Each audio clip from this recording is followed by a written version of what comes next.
የክርስቶስ ተቃዋሚ ነው።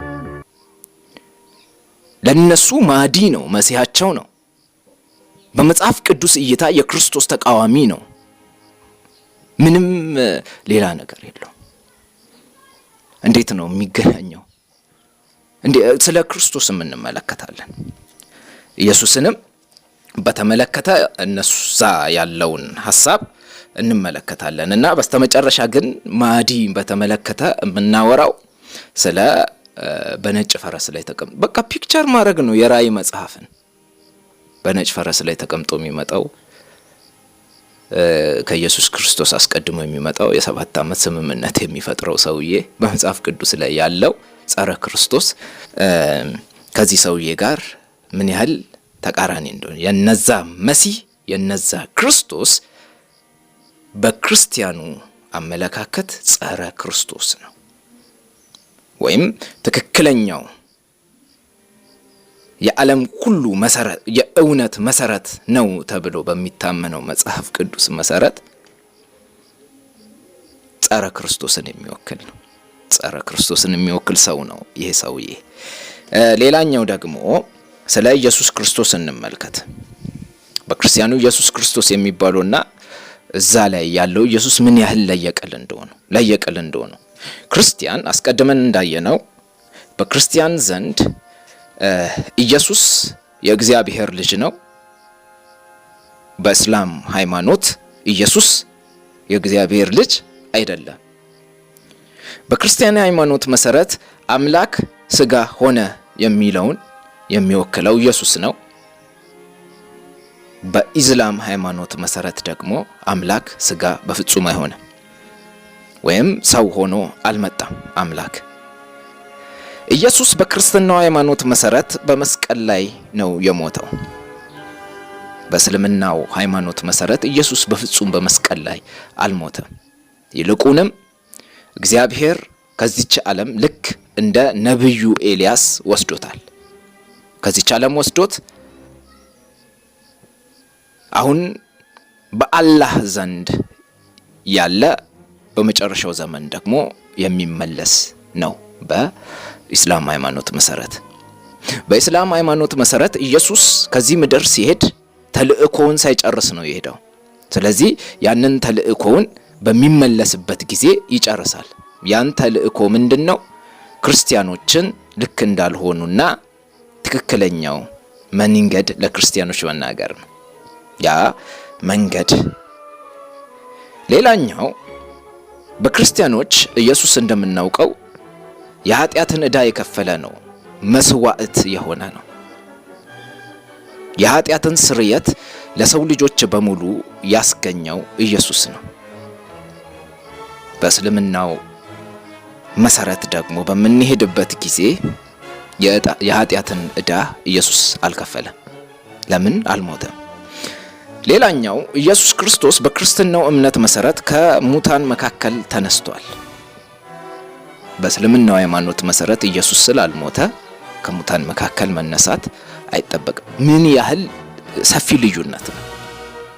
ልዩነቱን እያየን ነው። አንድ አይነት አይደለም። ስም ብቻ ነው ተመሳሳይ፣ በተግባር በጣም ለየቅል ነው። አይገናኝም። ሌላ ነው ያኛው ኢየሱስ። ይሄኛውን ኢየሱስ አይመስልም በምንም። ሌላኛውን ነገር ከመጨረሻው ዘመን ጋር አንስተን ደግሞ እንመለከታለን። አስቀድመን ማዲን እንደተመለከት ነው ማለት ነው። በእስልምናው ሃይማኖት መሰረት ወይም በእስልምናው ሃይማኖት አስተምህሮ መሰረት ኢየሱስ ማዲን ለመርዳት ወደ ምድር ይመለሳል። የሚመለሰውም ደማስቆ አካባቢ ባለ ስፍራ ነው። እዛ ስፍራ ነው የሚመለሰው ኢየሱስ ሲመለስ እና ማዲን ለመርዳት ነው የሚመለሰው። ዋናው ዓላማ ደግሞ ክርስቲያኖችን ወደ እስልምና መለወጥ ነው።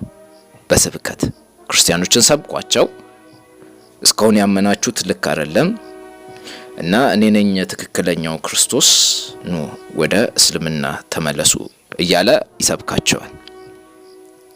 ክርስቲያኖችን ማለት ነው። ክርስቲያኖች ያመኑትን እያንዳንዱን ነገሮች ያጠፋቸዋል። ሌላኛው ደግሞ አይሁዶችን ይጨፈጭፋል። ይሄ ኢየሱስ። ከዛም በተጨማሪ አይሁዶችን ጨፍጭፎ ብቻ የሚያበቃ ሳይሆን ዳጃል የሚባለውን በእስልምና አስተምህሮ መሰረት የእስላሙ ጸረ ክርስቶስ ወይንም ማዲን የሚገዳደረውን ኃይል እሱንም የሚገድለው ማን ነው? ይሄ የእስላሞቹ ኢየሱስ ነው፣ ወይም የሙስሊም ኢየሱስ ማለት ነው። በጣም ልዩነት አለው።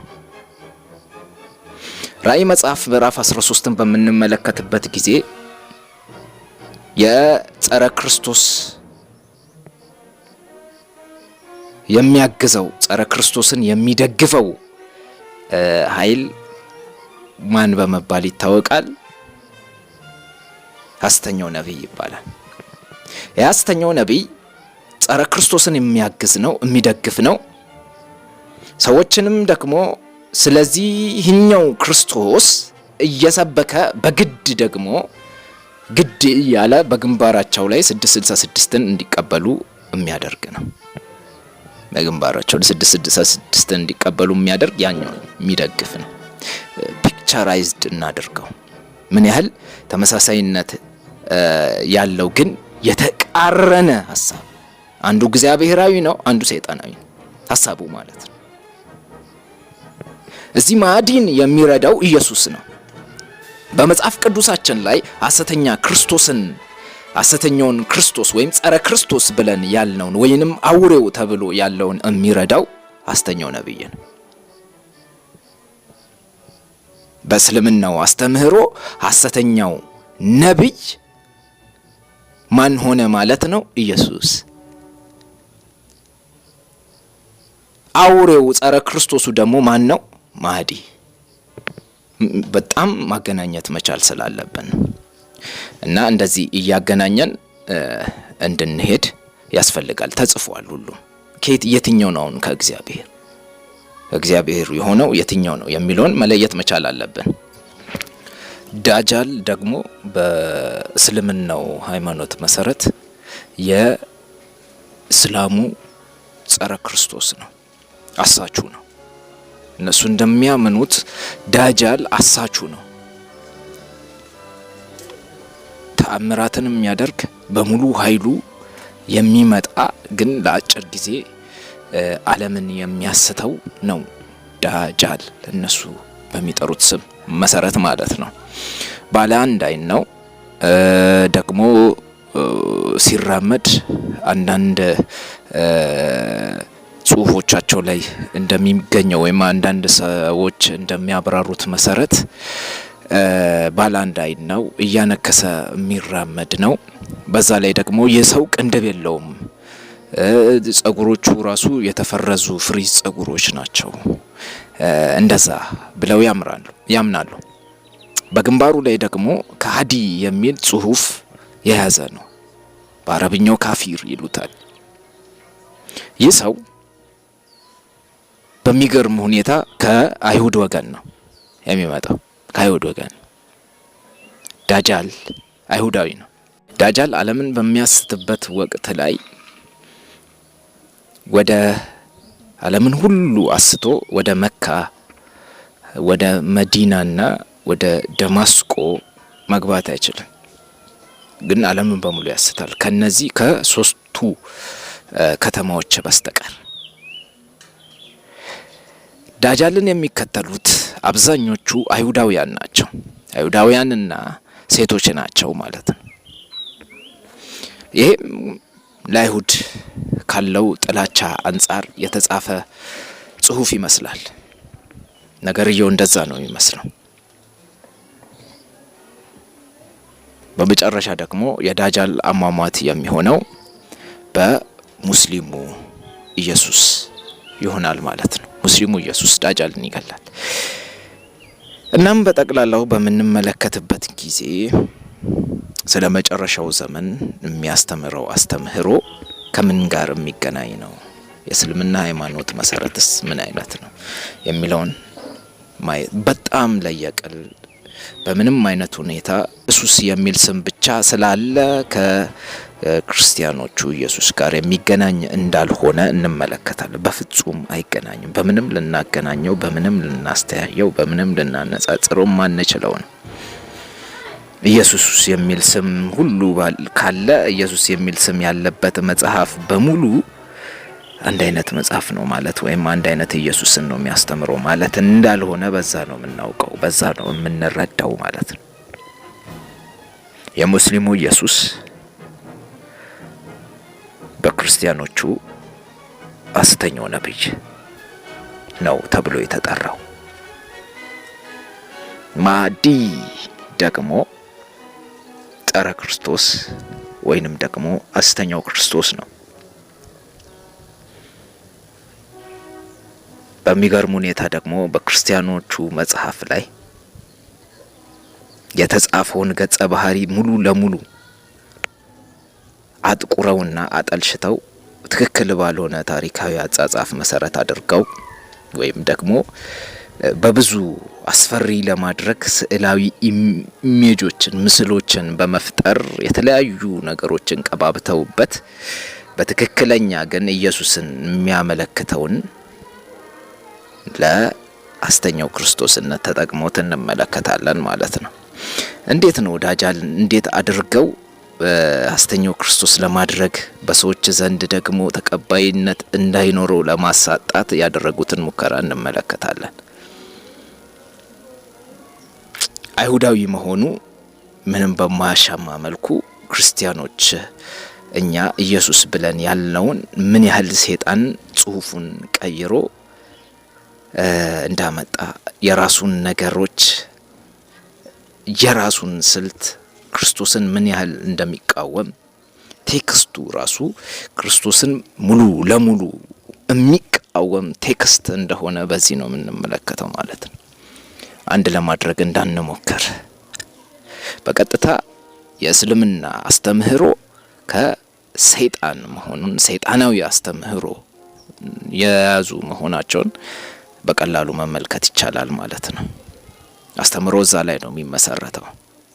አሁንም በብዛት እንደምንመለከተው ዓለም ላይ በኢራን ያሉ ወታደራዊ ስፍራዎች እንኳን ሳይቀሩ ይህንን እነሱ የሚያቀነቅኑትን ጥቁር ባንዲራ ይዘው አንዳንዴ ተመልክተናል። ሰልፈኞች ይዘው ተመልክተናል። እና እንዲህ አይነት ነገሮች አሉ። ምንድነው የሚያመለክተው? ይሄ ነገር ሊመጣ ኦሬዲ ቅርብ እንደሆነ መመልከትም እንችላለን። ምልክቶቹን እያየን ስለሆነ በእነሱ ራሱ ይሄ ማለት በክርስትናው ሐሰተኛው ክርስቶስ ወይንም ደግሞ ጸረ ክርስቶስ የተባለው የሚነሳበት ጊዜ ቅርብ እንደሆነ እነሱ ማዕዲ ብለው የጠሩት በክርስቲያኑ ሐሰተኛው ክርስቶስ የሆነ ጸረ ክርስቶስ የኢየሱስ ክርስቶስ ተቃዋሚ የሆነው የሚነሳበት ጊዜ እንደደረሰ እናም ይህም ለ7 ዓመት የሚደረገውን ስምምነት በመጽሐፍ ቅዱሳችን እንደምንመለከተው ለ7 ዓመት የተባለው ስምምነት ራሱ ሙሉ ለሙሉ የሚቀጥል ስምምነት ሳይሆን በኢየሩሳሌም ላይ እኔ እግዚአብሔር ነኝ እኔን አምልኩኝ ብሎ በእግዚአብሔር ላይ የስድብን ቃላት እንደሚናገር እናም ደግሞ ቤተ መቅደስ ላይ ሲደረግ የነበረውን የመስዋዕቱን ስርዓት እንደሚያስቀረው እና በተለያዩ ነገሮች ተገልጾ እንመለከታለን። እና በፍጹም ነው የማይገናኘው። እንዴት ነው ይሄንን እግዚአብሔራዊ ልናደርግ የምንሞክረው? ወይንም ደግሞ እዛም እኮ ኢየሱስ አለ እዚህም አለ በቃ ያው ነው ትንሽ ነው ልዩነቱ ልንል የምንችለው እንዴት ነው? በእግዚአብሔራዊ ሐሳብ እና በሰይጣናዊ ሐሳብ ያሉትን በመካከል ያለውን ሐሳብ ለማስታረቅ በመሞከር እንዴት እጅግ የከፋ ጉዳይ እንደሚሆን ማስተዋል እና መጠንቀቅ የሚገባን